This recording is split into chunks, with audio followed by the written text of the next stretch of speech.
The Great War may have begun over 100 years ago, but truly it shaped the way that we are today. It ended empires, it toppled kings and queens, it redrew the maps of Africa, of Asia, of Europe.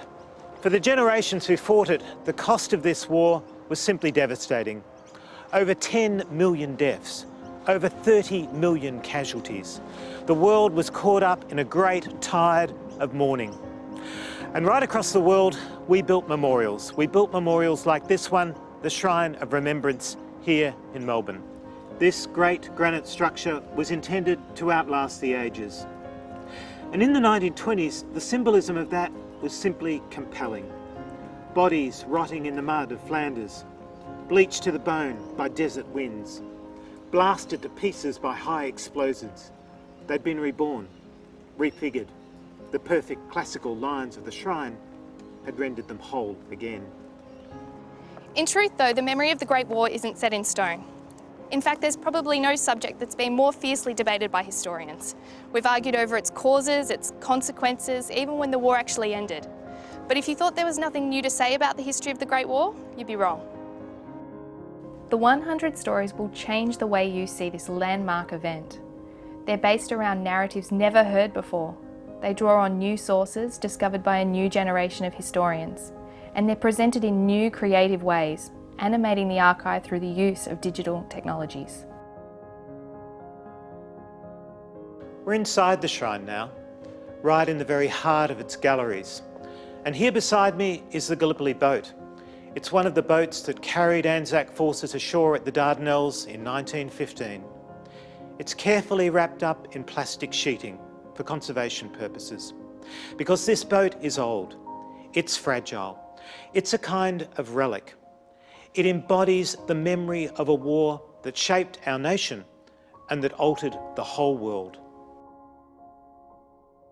Let's use this boat as a kind of metaphor.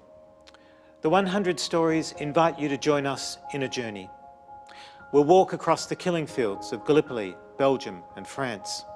We'll take you to the places the Great War was fought, to a landscape that claimed an entire generation. And we'll explore the archives, the libraries, the museums, the monuments, the prose and the poetry that's come to capture the Great War's memory. And as we undertake that journey, we'll peel back layers of meaning. We'll reveal aspects of this conflict that you might not yet have considered. The memory of the Great War has too often privileged the story of men, the voice of men. This course also retrieves the voice of women.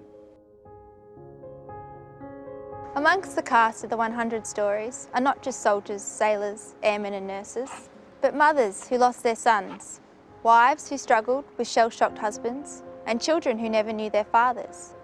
Because the cost of the Great War is not just confined to those who fought in it.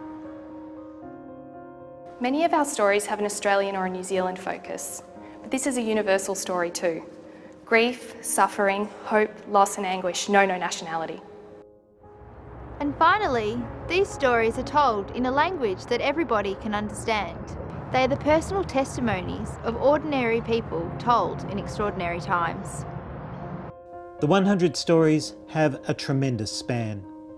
We'll cover topics as diverse as the physical and the psychological wounds of war, shell shock, disability, trauma. We'll look at women's mobilisation, both at home and in the field. And what we've called the other Anzac, Indigenous soldiers who too often have been ignored in Australia's history. We'll examine grief and mourning, protest and repatriation, the politics of war and its intensely personal dimensions. Each week of this course, you'll meet leading historians in the field. Together, we'll debate the meanings of the stories and direct you through a treasure house of rich, accessible and engaging readings. And we'll show you how to research the stories themselves, introducing the new digital archives that are changing the way that we remember the Great War while explaining how to use them.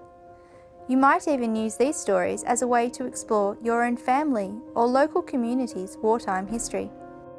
But by the end of this course, you'll not just have a better understanding of one of the greatest catastrophes of the 20th century, you'll be equipped with key research and analytical skills needed by every historian. It's 100 years since the beginning of the Great War and since this boat first came ashore.